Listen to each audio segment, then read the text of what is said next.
Всім привіт! Сьогодні вирішила поділитись з вами дуже смачним рецептом незвичного німецького пирога зі штрейзелем та начинкою зі слив. Тим паче зараз сезон, тому думаю, такий рецепт буде актуальним. Пиріг виходить дуже смачним, з хрусткою крихтою, а готується насправді просто. Все покажу і розкажу далі у відео. Готуємо! Спочатку приготуємо тісто. Для цього в глибоку тарілку розбиваємо 2 яйця.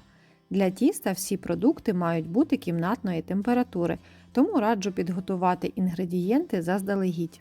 До яєць всипаємо 120 г цукру, 1 пакетик 10 г ванільного цукру та додаємо дрібку солі для балансу смаку. Зараз нам знадобиться міксер. Необхідно збити яйця з цукром до посвітління та збільшення в об'ємі. Спочатку я збиваю на невеликих обертах і поступово в процесі їх збільшую до максимальних. Завдяки такому способу пиріг буде пишнішим і по краям утвориться дуже апетитна хрустка скоринка. Загалом по часу весь процес збивання в мене зайняв 3 хвилини. І ось така має вийти доволі пишна та світла яєчна маса. Сюди ж в мисочку вливаємо 120 мл молока кімнатної температури та додаємо 50 г м'якого вершкового масла. Також масло можна трохи підтопити в мікрохвильовці до м'якості. Далі знову міксером на невисоких обертах або просто вінчиком перемішуємо все буквально секунд 30, даючи інгредієнтам об'єднатись. Тепер необхідно просіяти борошно, тому я ставлю на мисочку сито і всипаю 250 г борошна. Ще додаю 1 чайну ложку без гірки розпушувача і трохи все перемішую. Далі просіюю все до рідких інгредієнтів. Зараз необхідно все змішати за допомогою вінчика до однорідної гладкої маси без грудочок.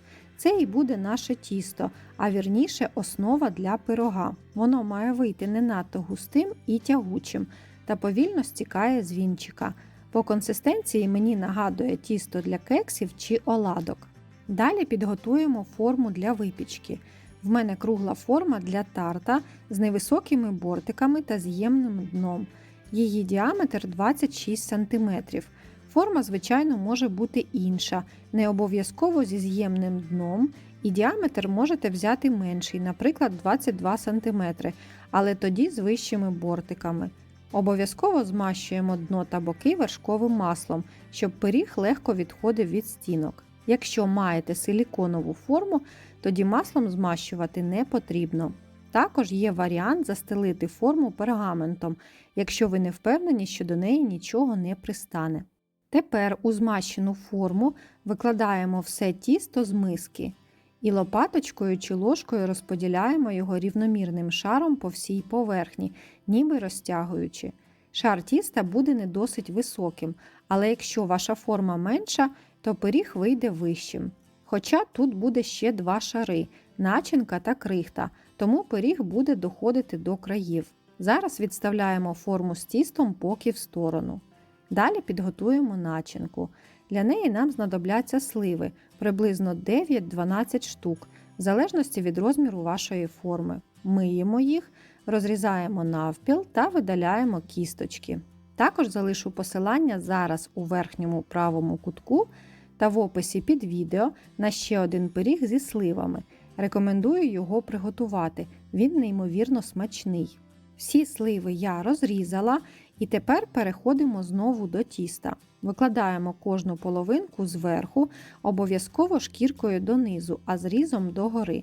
Я викладаю сливи по колу трохи на відстані, але якщо ви полюбляєте багато начинки і більш інтенсивний фруктовий смак, тоді кладіть їх щільніше, заповнюючи всю поверхню тіста. Мені знадобилося 7 штук слив на форму 26 см. Тепер приготуємо ароматну посипку.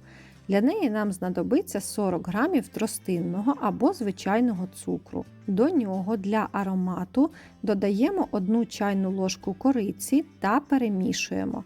Хто не любить корицю, можна не додавати. Далі посипаємо цією сумішшю наш пиріг зверху. Таким чином, при запіканні сливи всередині пирога пустять сік і ніби карамелізуються. Відставляємо форму поки що в сторону і приготуємо хрустку крихту, яка ще має назву штрейзель. Для неї в мисочку всипаємо 100 г борошна та додаємо 80 г цукру. Зараз перемішуємо до об'єднання сухих компонентів.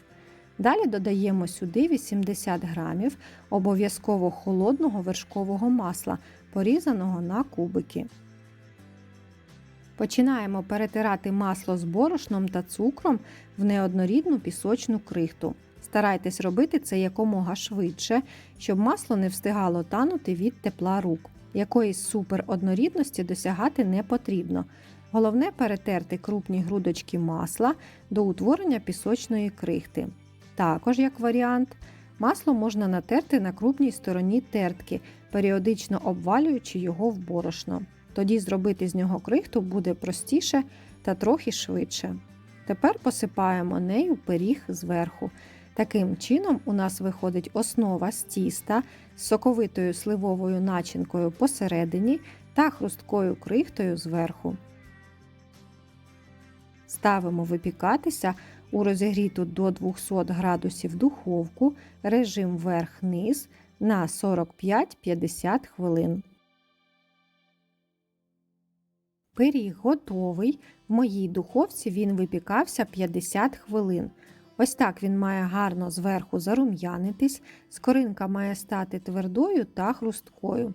Зараз він ще надто гарячий, тому даємо йому повністю охолонути в формі перед тим, як виймати. Завдяки тому, що моя форма має з'ємне дно, то повністю охолоджений пиріг дуже легко з неї виймається. Від стінок форми він також відходить без проблем. Тепер залишається тільки нарізати його на порційні шматочки та скуштувати. Пиріг виходить дуже м'яким, надзвичайно ароматним, а ця скоринка зверху просто зводить з розуму.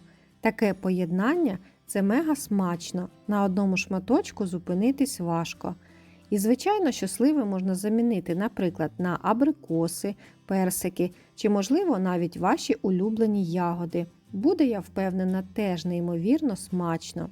Такий пиріг сам по собі не може бути несмачним. Обов'язково приготуйте та порадуйте ваших рідних чи гостей. А якщо вам сподобалось це відео, ставте вподобайку та підписуйтесь. І не забувайте залишати коментарі під відео, я всі їх читаю і по можливості відповідаю. Бажаю вам завжди смачної та вдалої випічки. Готуйте з душею та любов'ю. До зустрічі у наступних відео!